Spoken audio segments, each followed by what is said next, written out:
చంద్రబాబు నాయుడు గారు సుప్రీంకోర్టు తీర్పు ప్రకారం ఎస్సీలను 3 కేటగిరీలుగా విభజించాడు. అదే సుప్రీంకోర్టు చెప్పిన విధంగా ఈరోజు క్రిస్టియన్లను ఎస్సీల నుంచి దూరం చేయండి,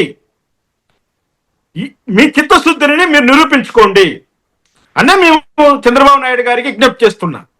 అంటే దీనికి ఏమైనా మీరు టైం బౌండ్ విధించి ఫలాని తేదీ లోపల ఇన్ని రోజుల లోపల వీటికి సంబంధించిన ఎమ్మెల్యేలు, ఎంపీలు, ఇతరత్ర పార్టీ పదవులన్నీ కూడా ఒక డేటాబేస్ క్రైస్తవుల పరంగా వీళ్ళు ఎస్సీల పరంగా ఎవరికైతే నామినేటెడ్ పోస్టులు కానివ్వండి, పార్టీ పదవులు కానివ్వండి, లేదా ఇతరత్ర అధికారంలో ఉన్న పదవులు కానీ వీళ్ళు తెలుగుదేశం పార్టీ అండ్ కూటమి వీళ్ళంతా ఆ లిస్టు తయారు చేయాల్సిన అవసరం ఉంది కదా సార్? లలిత్ గారు, ఈ విషయంలో నాతో కలిసి వచ్చే వాళ్ళు చాలా తక్కువ మంది. ఎందుకంటే హిందూ దళితులము పిడికుడున్నామంతే, పట్టుమని 10 మంది లేము. ఇక్కడ అంతా క్రిస్టియన్ దళితులే ఉన్నారు, రాష్ట్రంలో కానీ దేశంలో కానీ. మేము హిందూ దళితం మైనారిటీల కంటే ఇంకా హీనం. మీ పేరుకు మాత్రమే మాకు రిజర్వేషన్స్ ఉన్నాయని చెప్పుకుంటున్నామే కానీ ఆ రిజర్వేషన్స్ ఏవి కూడా నిజమైన హిందువులు ఎవరు అనుభవించట్లేదు. అంతా ఈ కల్తీ క్రిస్టియన్ల పాలైపోతోంది.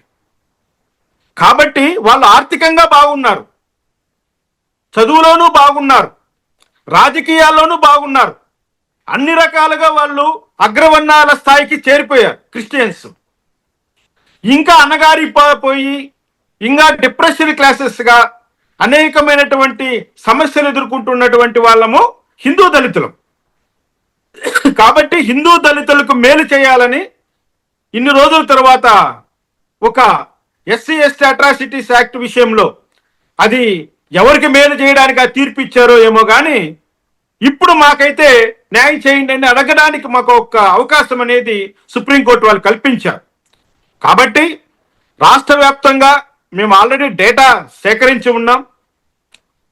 ఏ ఉద్యోగాల్లో ఎవరెవరు ఉన్నారు అంతా డేటా పక్కాగా ఉంది. దాన్ని అమలు చేయడానికి ప్రభుత్వాలు ముందుకు రావాలంతే.